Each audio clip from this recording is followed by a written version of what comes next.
mi esposo me tendió una trampa para no darme nada tras mi búsqueda espiritual. Hola a todos.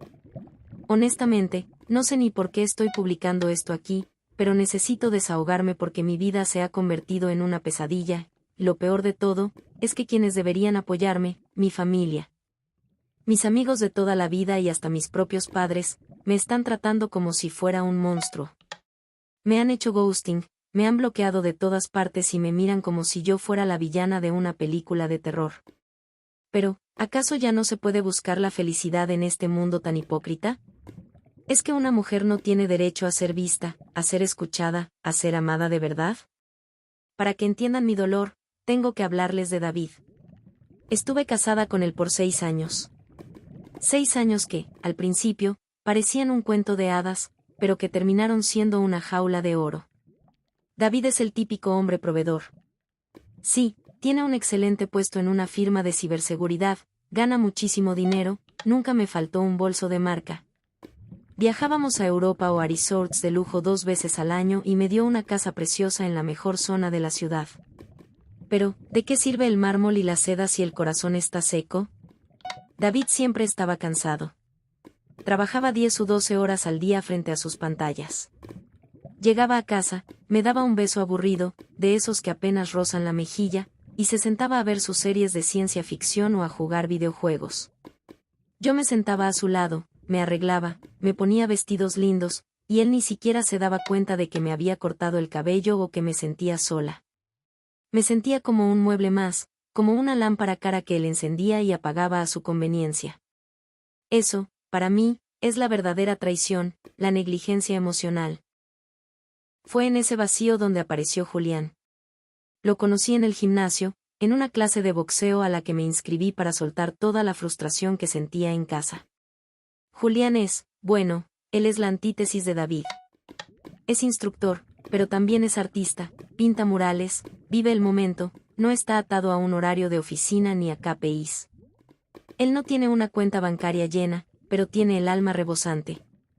Él fue el primero en mucho tiempo que me miró a los ojos y me preguntó, ¿quién eres tú realmente, más allá de ser la esposa de David? Empezamos a salir a tomar café, luego a caminar por parques escondidos, y sí, admito que tuvimos algo. Pero por favor, no me juzguen con esa etiqueta tan barata de infidelidad. Lo que yo tuve con Julián fue una búsqueda espiritual.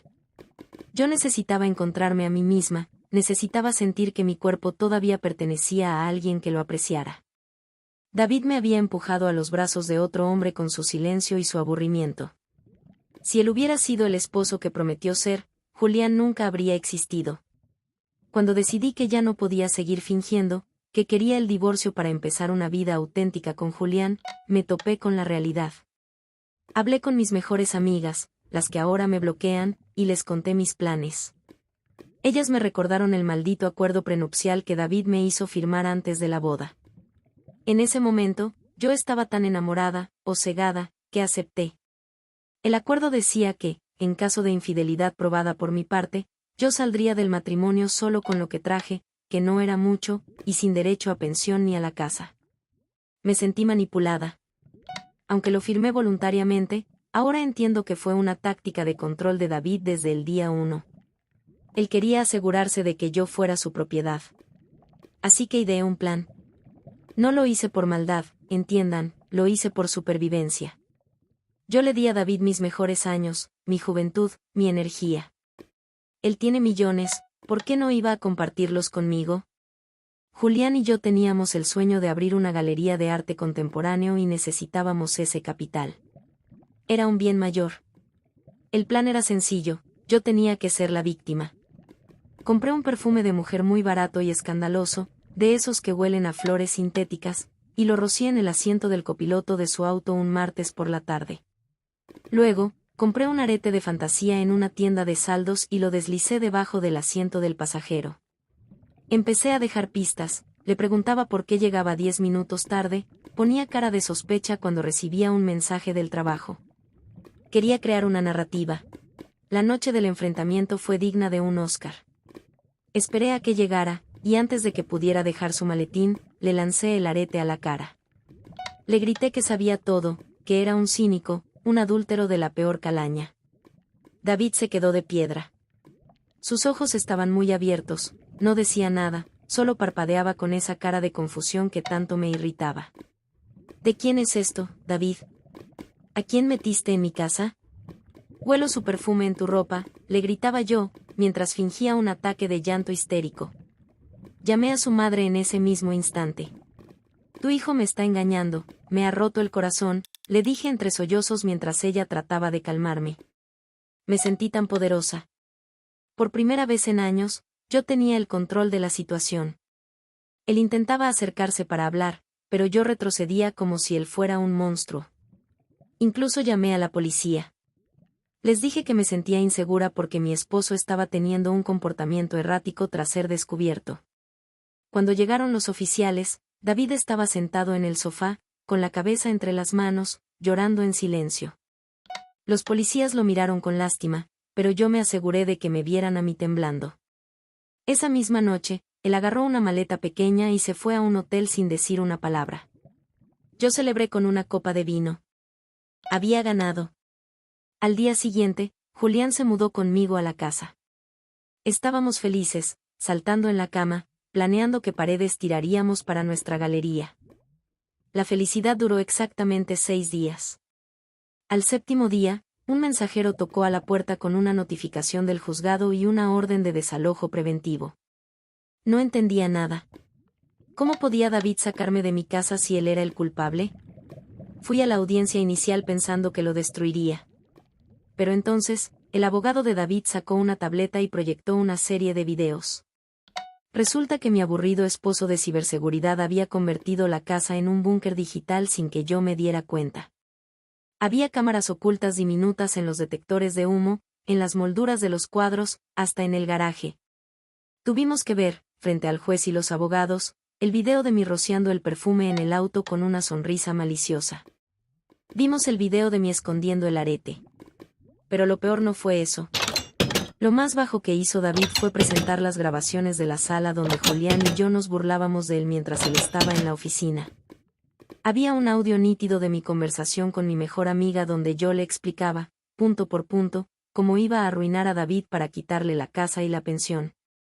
Es un idiota, se va a creer todo, dije en la grabación. Me quería morir. El juez me miraba con un asco que no puedo describir. No solo validó el acuerdo prenupcial de inmediato, sino que me acusó de fraude procesal y de intentar pervertir la justicia.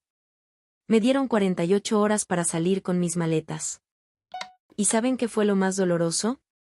Julián. Mi alma gemela, el hombre por el que lo arriesgué todo.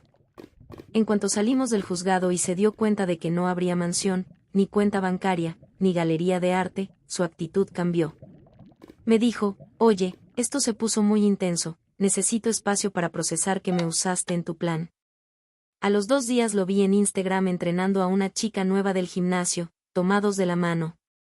Me dejó sola con una demanda por difamación que David interpuso contra mí por haberle mentido a la policía y a su familia. David no se detuvo ahí. Envió los videos y los audios a mis padres. Mi papá, que es un hombre de la vieja escuela, me llamó solo para decirme que no quería volver a verme, que le daba vergüenza haber criado a alguien tan calculadora. Mis amigas, las que me dieron la idea de protegerme, me bloquearon porque David amenazó con incluirlas en la demanda por complicidad. Ahora estoy viviendo en un estudio que huele a humedad, trabajando en una recepción de mala muerte para pagar a mis abogados. David, mientras tanto, está en su mejor momento. He visto fotos de él con una mujer mucho más joven, una chica que parece encantadora según los comentarios de mis propios primos. Mi madre le da like a sus fotos de vacaciones. ¿Pueden creer la traición de mi propia sangre? Lo que más me duele es que nadie ve la raíz del problema. Todos se enfocan en las cámaras y en el perfume, pero nadie se pregunta, ¿qué llevó a una esposa dedicada a llegar a ese extremo? Fue su falta de atención. Él me tendió una trampa con esas cámaras, lo cual es una invasión a mi privacidad, ¿no creen? Grabar a alguien en su propia casa sin su consentimiento debería ser un delito, pero el juez dijo que era seguridad doméstica. Me siento una víctima del patriarcado y de un hombre sociópata que prefirió espiarme que amarme.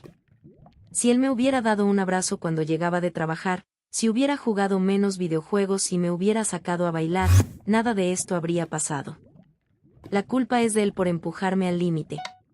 Así que, antes de que vengan aquí a juzgarme con su moralidad barata, pónganse en mis zapatos.